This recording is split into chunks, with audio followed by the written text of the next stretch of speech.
Ramai orang yang tak tahu lagi fungsi takaful. Ramai orang yang tak dapat lagi kesedaran terhadap takaful. Walaupun ada juga yang dah ambil takaful, tapi sebenarnya mereka ni tak tahu lagi kenapa dia ambil takaful, apa fungsi takaful. Jadi video ini kita akan bincangkan, kita akan sembang mengenai fungsi takaful di episod yang pertama. Jom!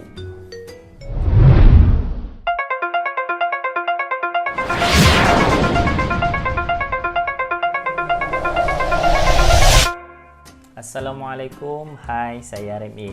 Apa khabar semua? Saya harap anda berada dalam keadaan sihat walafiat dan sentiasa mematuhi SOP yang diperintahkan oleh kerajaan.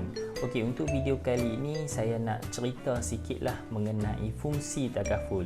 Walaupun sebenarnya kalau anda perasan, saya pernah rakam satu video yang agak panjang mengenai takaful.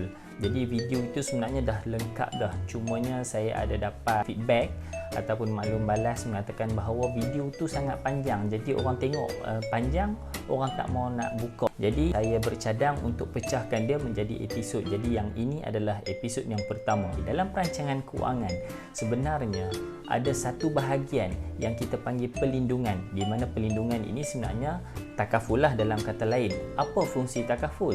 Ataupun bila takaful ini diperlukan. Fungsi takaful adalah apabila berlakunya kecemasan. Apabila kita sebut tentang kecemasan, sebenarnya kecemasan dalam takaful ini kita tak tahu bila dia berlaku. Jadi ini adalah risiko yang mungkin kita akan hadapi ataupun risiko yang pasti kita hadapi. Sekejap lagi saya akan cerita kenapa pasti, kenapa ada mungkin. Apabila sebut tentang risiko ini, sebenarnya risiko ini kita boleh elakkan ataupun kita boleh kawal dia. Tapi dalam konsep takaful, ada yang kita boleh elak dan ada yang kita tak boleh elak. Sekejap lagi saya bagi tahu risiko apa yang kita tak boleh nak elak itu. Jadi saya bagi contoh, apabila kita sebut tentang risiko, macam saya cakap tadi, ianya boleh dikawal dan boleh dielak.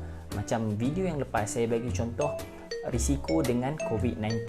Tapi untuk video kali ini saya nak bagi contoh apa beza kawal dengan apa beza elak.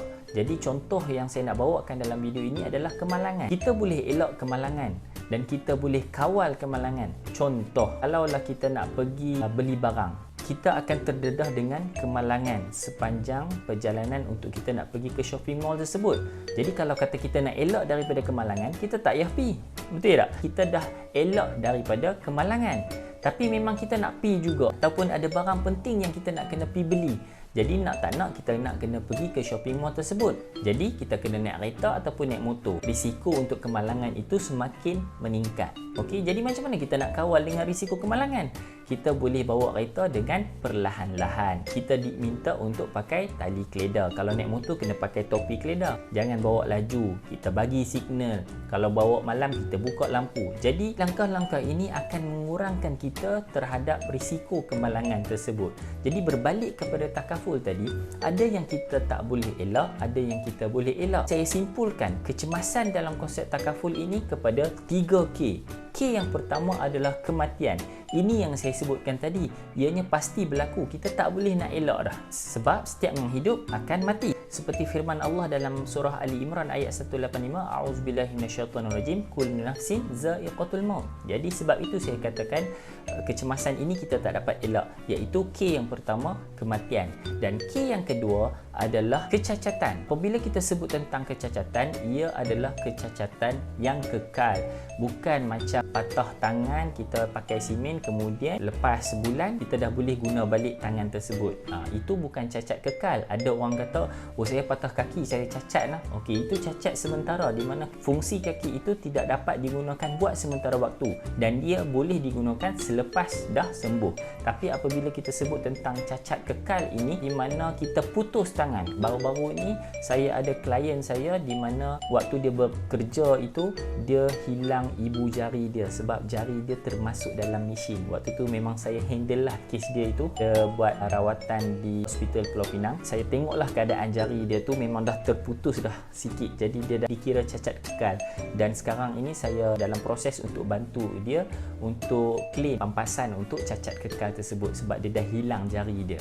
Okey, itu Itu yang dikatakan cacat kekal. Sebab jari ni kalau putus tak tumbuh dah. Sama juga macam putus tangan ataupun buta, daripada boleh tengok kepada buta. So kita dah cacat kekal, hilang penglihatan. Itu K yang kedua, kecacatan kekal. Dan K yang ketiga adalah kesakitan. Kesakitan ini khusus kepada sakit yang kritikal.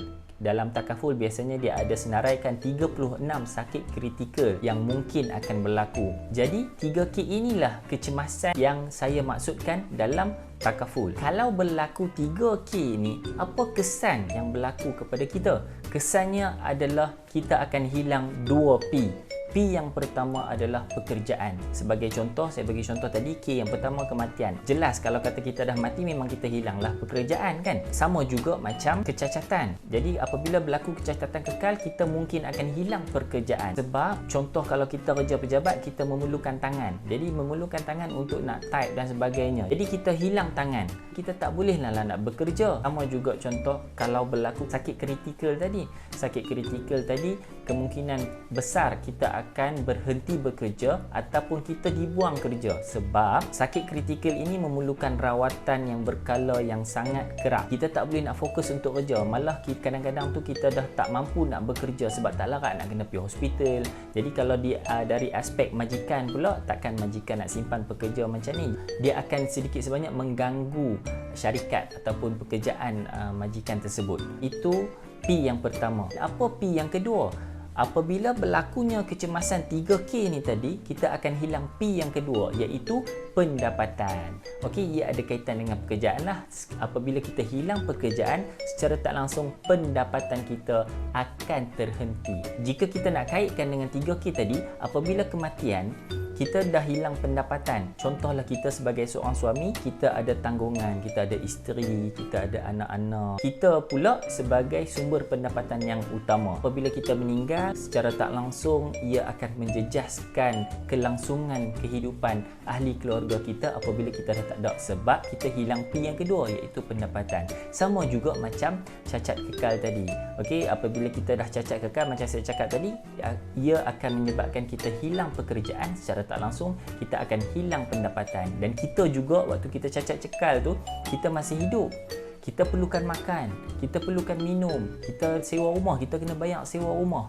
Jadi nak dapat duit mana? Sebab itu kalau kita perasan, kita akan nampak orang yang cacat kekal ini terpaksa bekerja juga. Sebab dia perlukan pendapatan untuk dia nak sara hidup dia. Contoh yang ketiga iaitu sakit kritikal. Macam saya cakap tadi, sakit kritikal ini juga akan memberi peratus yang tinggi untuk kita berhenti bekerja ataupun hilang pekerjaan.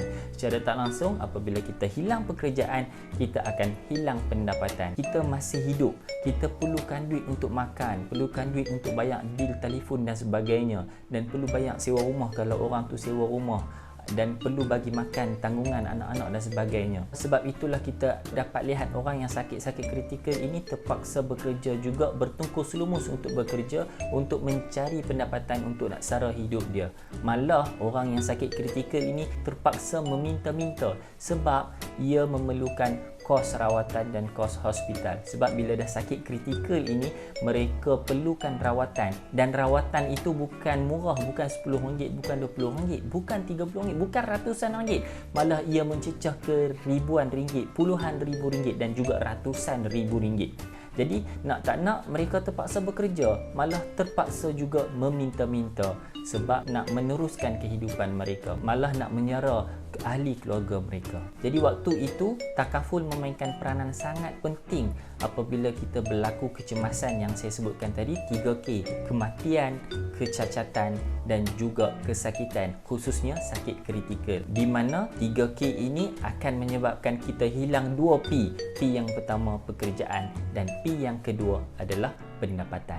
Okey, itu saja untuk video kali ini. Terima kasih kerana sudi menonton. Kiranya anda ada apa-apa soalan, sila tinggalkan komen di bawah, dan jangan lupa like dan subscribe channel RM Azman, dan jangan lupa share sekiranya video ini memberi manfaat kepada anda. Kita jumpa lagi di video akan datang ataupun episod yang kedua fungsi takaful.